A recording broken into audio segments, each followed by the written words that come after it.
abanyamupira n'isi yose muri rusange bababajwe n'akarengane igihugu cya Amerika kiri gukorera Abanyafurika.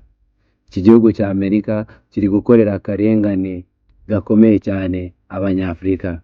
Uyu munsi reka twivugire ku karengane kari gukorerwa umukinnyi witwa Thomas Partey, aho abantu benshi babonye ko ari akarengane ndetse n'ihohoterwa Amerika iri gukorera Abanyafurika, ikabikora yitwaje impamvu za politike ikazihuza n'umupira. Ese uyu Thomas Partey byatangiye bite? Ubundi akarengane yo gukorerwa kameze gate? Kamunyure mu bya Thomas Partey twihuse.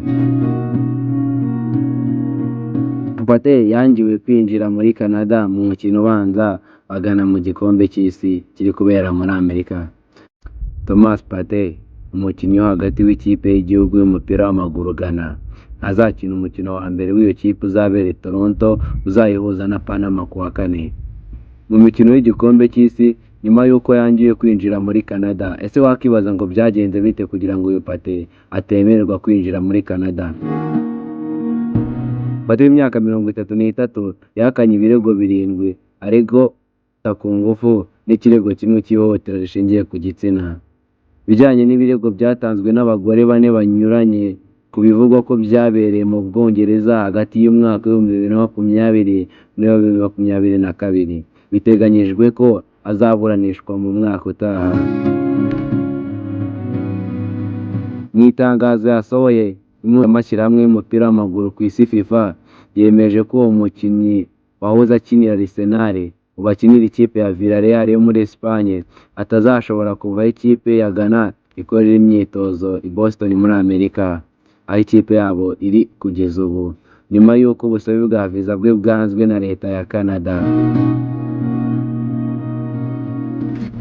Iyi mpuzamashyirahamwe yongeye iti FIFA nta ruhare igira muri gahunda z'abinjira mu gihugu cyakiriye irushanwa, harimo n'ibyemezo byo kuri viza.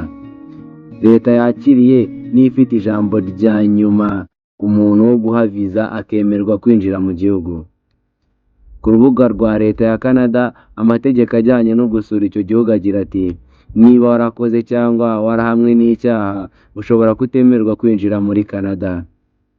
Ariko uyu mukinnyi Partey, impamvu abantu bose bari kumva ko ari akarengane ni uko yahakanye ibi birego byose bimuregwaho, akavuga ko nta na kimwe kigeze kimuhama, nubwo urubanza rwe rutararangira azaburanishwa mu mwaka utaha.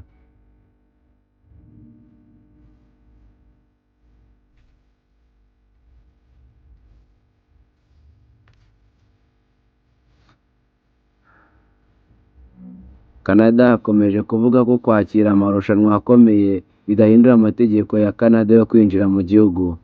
Umuntu wese ushaka kuza muri Canada asuzumwa ku giti cye hashingiwe ku makuru y'ukuri ahari ndetse n'amategeko abigenga. Fasha ukore subscribe niyo nkunga ikomeye, ukunde ino video, wisharinge ikibazo cyangwa igitekerezo cyifuzo cyangwa inyunganizi ndetse n'ikindi kintu watubwira ugisige muri comment ndahita ngusubiza.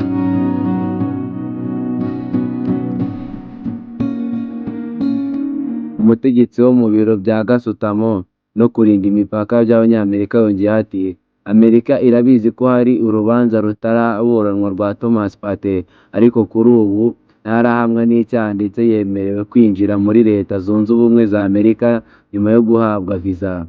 Uwo mutegetsi yavuze ko urwo rwego rwa Amerika rwubaha icyemezo cya Canada cyo kumwima viza yo kwinjira muri Canada.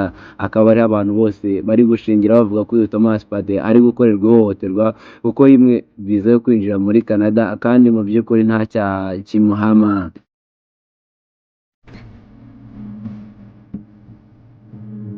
Minisitiri w'imikino muri Ghana, Kofi Adams, yavuze ko icyo cyemezo cya Canada gitunguranye kuko nubwo hari ibirego kuri Partey yabaye arekuwe by'agateganyo hatanzwe ingwate mu Bwongereza kandi akaba agishobora kwambuka imipaka y'ibihugu binyuranye agiye gukina muri Espagne nta kibazo ahuye nacyo. Rero akaba ariyo mpamvu yumva bamureka nawe akinjira muri Canada akajya gukina n'abandi.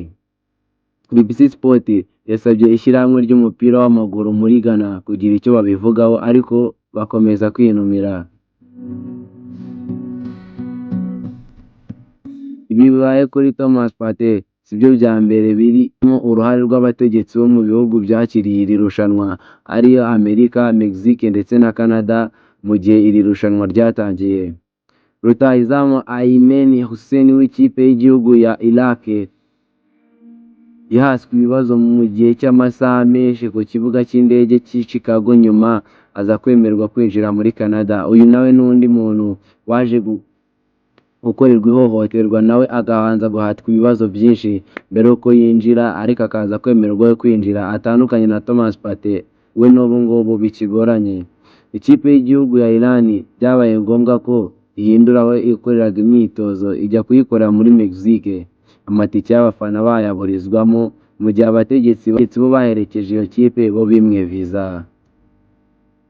Umusifuzi w'umunyasomaliya Omar Artani yangiwe kwinjira muri Amerika kubera isano afitanye n'abakekwaho kuba mu mitwe y'iterabwoba, nk'uko watanze amakuru mu bategetsi bwa Perezida Donald Trump yabivuze.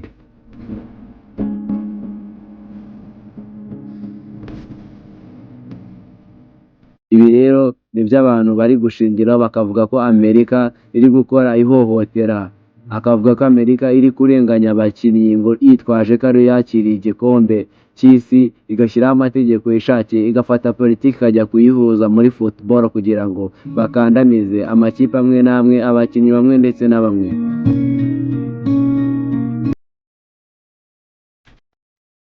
Ibi byabaye kuri Thomas Partey, abantu benshi bari kuvuga ko ari agatereranzamba. Biragaragara ko hari n'abandi byabayeho, ariko abandi bo bakaba baragiye bemererwa kwinjira bakajya gukina n'uyu musifuzi tumaze kubabwira haruguru ko we azahabwa amafaranga yose nubwo atazasifura zino match, ariko akazahembwa nk'umusifuzi kuko FIFA atari yabigizemo uruhare gutuma adasifura izo match. Ubwo rero reka dutegereze turebe ko Thomas Partey azahabwa visa yo kwinjira muri Canada, cyangwa se match ya mbere akaba atazayikina, atazagaragara mu kibuga ku ikipe ya Ghana aho izaba iri guhangana ndetse na Panama. Ariko wowe tukiri kumwe, kambanze ngusaba akantu gato cyane, fasha ukore subscribe, niyo nkunga ikomeye, ukunde ino video, wisharinge ikibazo cyangwa igitekerezo cyangwa icyifuzo cyangwa inyunganizi ndetse n'ikindi kintu watubwira ugisige muri comment, ndahita ngusubiza. Njye nari Alpha Male, tuzasubira ubutaha, ndabakunda.